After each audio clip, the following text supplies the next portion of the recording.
Hello and welcome to the Indian Spectator. My name is Abhyuday Sharma. The race for rare earths is like a multiplayer space race. उस time पे सिर्फ Soviet union और USA एक दूसरे को हराने की कोशिश कर रहे थे, मगर आज बहुत सारे बड़े और छोटे देश इस रेयर अर्थ एलिमेंट्स की रेस में दौड़ रहे हैं। और दौड़ने का कारण है changing regulatory environments and climate consciousness, जिसकी वजह से डिमांड फॉर ग्रीन प्रोडक्ट्स बढ़ रही है और बढ़ेगी।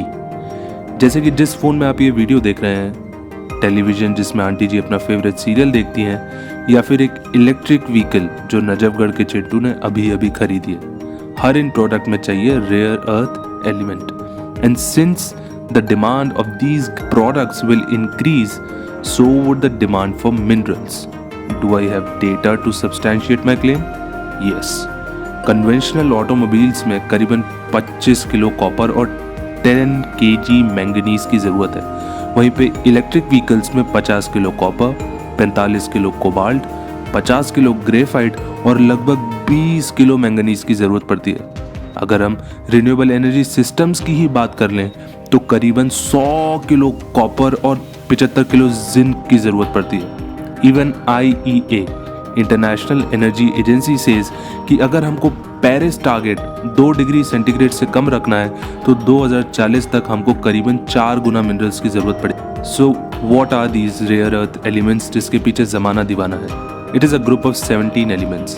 And before you jump to conclusions, it's not rare as the name suggest, but इनकी इकोनॉमिक वायबिलिटी और कॉन्सेंट्रेशन की वजह से it is being perceived as rare in the current context. Economic viability मतलब कि उसको निकालना कितना लाभदायक होगा after taking every cost into account, like extraction cost, environment cost etcetera.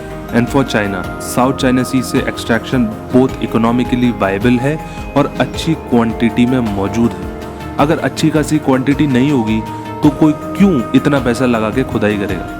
और चाइना तो छोड़ो, छोटे देश एज कम्पेयर टू चाइना जैसे कि फिलीपींस, वो भी टक्कर लेने को तैयार है किसी से भी। अब आप सवाल पूछो अपने आप से, चाइना क्या पागल है? ऑलरेडी वो 90% प्रोसेसिंग, हाँ 90% of the processing and 60% of the extraction control करता है।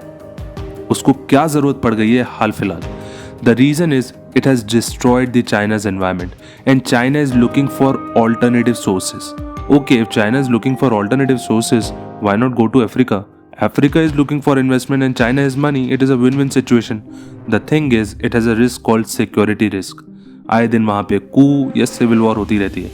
Certainly, China wouldn't like to repeat the mistake by not taking security risk into account after the CPEC episode, China-Pakistan Economic Corridor episode, जहाँ पे locals opposed in violent and democratic ways against the project. तो China is zeroed down on the South China Sea जहाँ पे वो muscle flexing कर रहा है. But there is a lot of historical evidence when nations have stood up to a bully. Maybe China needs some history lessons from Vietnam. Have a good day.